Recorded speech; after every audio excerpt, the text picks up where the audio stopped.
Spectrum Middle School is a great place to learn. I'm standing in front of the 7th and 8th grade site.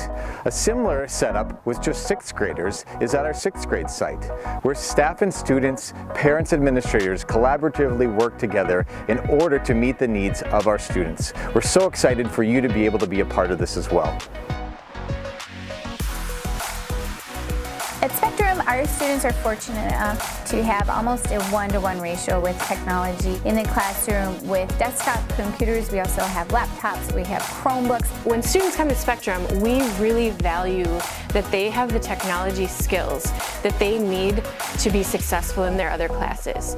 All students at Spectrum are given a foundation of technology that they can then go and use and apply within all of their other courses.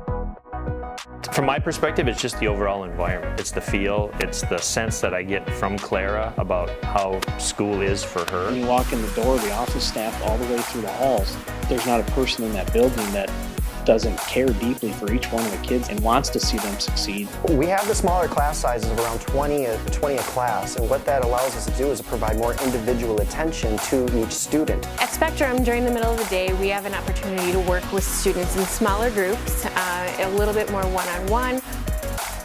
Our Avid classes, we really focus, first of all, on organization and how to use their binders and planners as an organizational tool. Across the board, Avid is just an excellent program to prepare kids to be college prep students. The whole goal of service learning is we find a need from our community, and once we find that need, then we spend half the time on researching that need and half the time serving that need. We've always felt like that's a really important part of your learning and growing experience, and so we were really grateful that it was a big priority for Spectrum. They do say go do something, be a part of your community, make a difference here. Teachers have high expectations and the kids rise to the occasion, and we strive to give them the tools to do that. We toured several schools before choosing Spectrum. We would recommend it and have recommended it and would continue to recommend it to anybody with a kid going into 6th grade.